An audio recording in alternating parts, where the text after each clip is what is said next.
બનાસકાંઠા જિલ્લાના થરાદથી 4 કિલોમીટરના અંતરે આવેલા વીડીમાં વર્ષો પુરાણું પ્રાચીન ડાંગેશ્વર મહાદેવનું મંદિર આવેલું છે. લોકવાયકાની વાતો અનુસાર આ મંદિર હજારો વર્ષો જૂનું મંદિર છે. આ મંદિરનું જૂનું સ્થાન હોથી ગામ સાચોર રાજસ્થાનમાં ફૂલ મુક્તેશ્વર મહાદેવના નામે ઓળખાય છે. અહીંયા ડાંગી પટેલોના જે ગુરુ હતા અને અહીંથી જે નિવેદ કરવા માટે હોથી ગામ જવું પડતું હતું, જેને લઈને મહાદેવને વિનંતી કરી હતી કે મહાદેવ તમે વધારો, જેને લઈને મહાદેવ ત્યાંથી થરાદના વીડીમાં આવીને અને 5 ધૂલા આવેલા છે, જ્યાં વચ્ચે આવીને સ્વયંભૂ શિવલિંગ નીકળ્યું હતું અને ત્યાં ગુરુ રોકાયા હતા. જોકે એવું પણ માનવામાં આવે છે કે મહાદેવને ખાનપુર લઈ જવાના હતા, પરંતુ ત્યાં પછી ગયા જ નહીં અને અહીંયા શિવજી બિરાજમાન થયા હતા. ત્યારબાદ ડાંગેશ્વર મહાદેવના નામે પ્રચલિત થયા હોવાનું માનવામાં આવે છે. જોકે દર સાલની જેમ શ્રાવણ મહિનામાં શિવ ભક્તો દ્વારા શિવલિંગની પૂજા અર્ચના કરવામાં આવે છે, જેમાં પવિત્ર શ્રાવણ માસનો આજે છેલ્લો સોમવાર હોવાથી વહેલી સવારથી શિવ ભક્તો શિવાલયમાં જઈને શિવજીની પૂજા અર્ચના કરવામાં આવી હતી, જેમાં જળ અને દૂધના અભિષેક કરવામાં આવ્યા હતા. તેમજ શિવ ભક્તો દ્વારા રુદ્રી અભિષેક તેમજ હોમ યજ્ઞનું આયોજન કરવામાં આવ્યું હતું.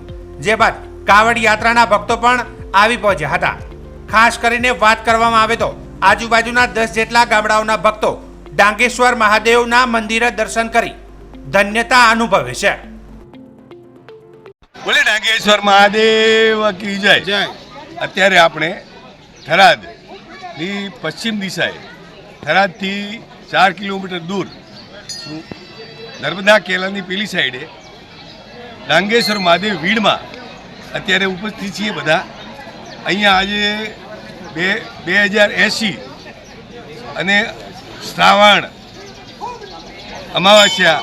શ્રાવણી અમાવાસ્યાના રોજ આજે ડાંગેશ્વર મહાદેવની અંદર યજ્ઞ છે અને મોટો ભોજન સમારંભ રાખેલો છે દાતાઓના તરફથી.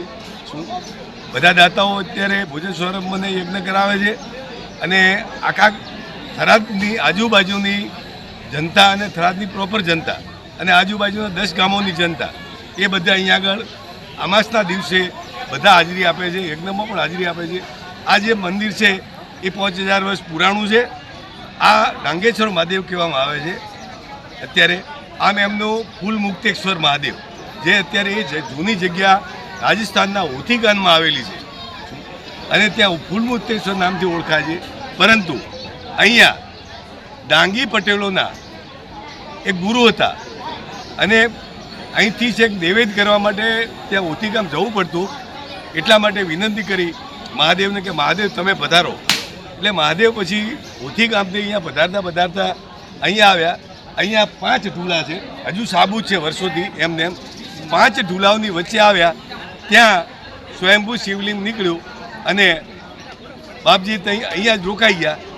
લઈ જવાના હતા ખાનપુર, પણ ખાનપુર ગયા નહીં અને શિવજી અહીંયા બિરાજમાન થઈ ગયા. આજ કે મારી જગ્યા શિવજીએ કીધું. ત્યારથી શિવજીની અહીંયા પૂજા થાય છે. દરરોજ પૂજા વિધિ થાય છે અને સેવકો ઘણા સેવા કરે છે. સેવા કાર્યો પણ કરવામાં આવે છે, ધર્મ કાર્યો પણ કરવામાં આવે છે મંદિર ટ્રસ્ટ તરફથી. અને દર વર્ષે આ રીતે શ્રાવણ મહિનાને રોજ મોટો જમણવાર રાખવામાં આવે છે. 3000 થી 5000 જે વસ્તી જમે છે અને આજુબાજુના ગામડાઓની વસ્તી પણ લાભ લે છે. અને આ એક જંગલ છે, જંગલમાં મંગલ છે. આપ ચારે બાજુ વિડીયો જો મૂકી શકો છો તો અહીંયા આગળ જો આવડું મોટું પંક્ષી ચણ બનાવેલું છે.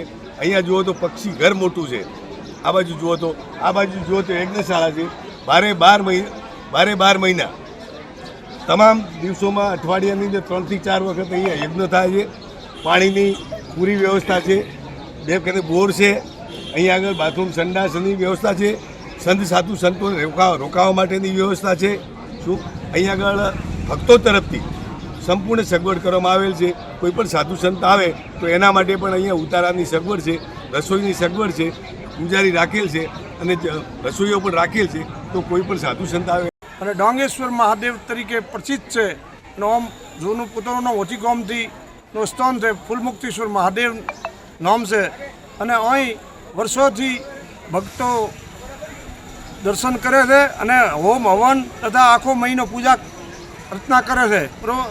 અને અંબાસાના દિવસે હરેક શ્રાવણ મહિનાના અંબાસાના દિવસે યજ્ઞ રાખવામાં આવે છે, ભોજન પ્રસાદ રાખવામાં આવે છે અને બધા બોળી સંખ્યામાં ભક્તો ભોજન પ્રસાદ લે છે અને અહીં દેવસંત પરિવાર તરફથી તથા નગરપાલિકાના પૂર્વ પ્રમુખ પથુભાઈ રાજપૂત તથા માસ્તર પથુભાઈ માસ્તર તરફથી વિશેષ એમનો બધું દેખરેખ રાખવામાં આવે છે અને એ બધો વહીવટ કરવામાં આવે છે.